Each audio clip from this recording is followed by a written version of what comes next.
A charismatic leader who loved people and promoted regional unity are the words that have been used by Prime Minister Dr. Keith Mitchell to describe the late Trinidad Prime Minister Patrick Manning.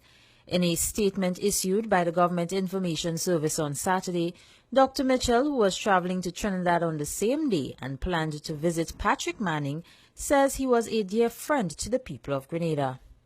A note sent to the Manning family by Prime Minister Mitchell stated that he would never forget how during one of his darkest moments as Prime Minister, his friend Patrick Manning, then Prime Minister of Trinidad and Tobago, flew to Grenada by helicopter in 2004, a day after Hurricane Ivan ravaged the island, to be by his side.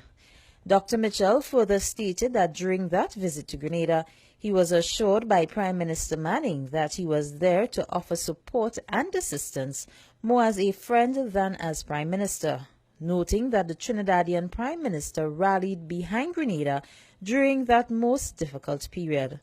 Also offering sympathies was the National Democratic Congress through its leader Nazim Burke, who expressed condolences to the late Prime Minister Patrick Manning. In its statement, the party says former Prime Minister Manning served the people of Trinidad and Tobago with distinction as the longest-serving Member of Parliament for San Fernando East from 1971 to 2015.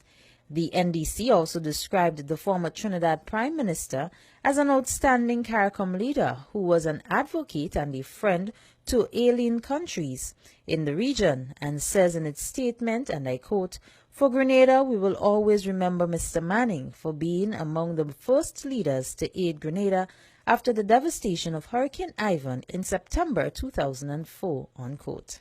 Grenada's former Prime Minister Tillman Thomas also had a brief encounter with former Prime Minister Manning, and speaking via telephone on Monday with CC6 Newsnight, he described his passing as a great loss to the region.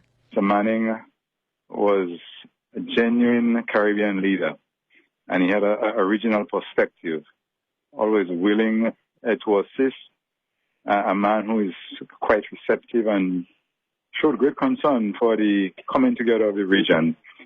As a matter of fact, we were able to arrive at a boundary delimitation between Trinidad and Grenada during our time in office. During that period also, there was a proposal on the table to form a political union with Trinidad and Tobago and the smaller islands, Grenada and the other islands. It didn't materialize. But it just showed the type of person that Mr. Manning was. He was really committed. He had that regional perspective, and he wanted to see us as a more organized unit in the region.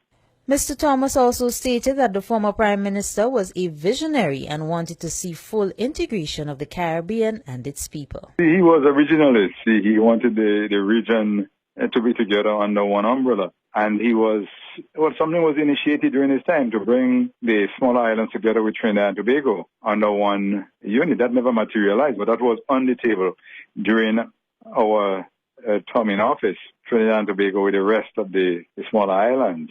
In that regard, he was really a regionalist. According to information from Trinidad and Tobago Parliament, Patrick Manning entered politics in 1971 at the age of 24 as the People's National Movement candidate for the constituency of San Fernando East, and won that seat in every general election since then. Manning served as Prime Minister of Trinidad and Tobago in 1991 to 1995 and 2001 to 2010. The former Prime Minister, who left elected politics in 2015, brought an end to his 44-year parliamentary career, the longest in the history of Trinidad and Tobago. Janelle Ruben, CC6 Newsnight.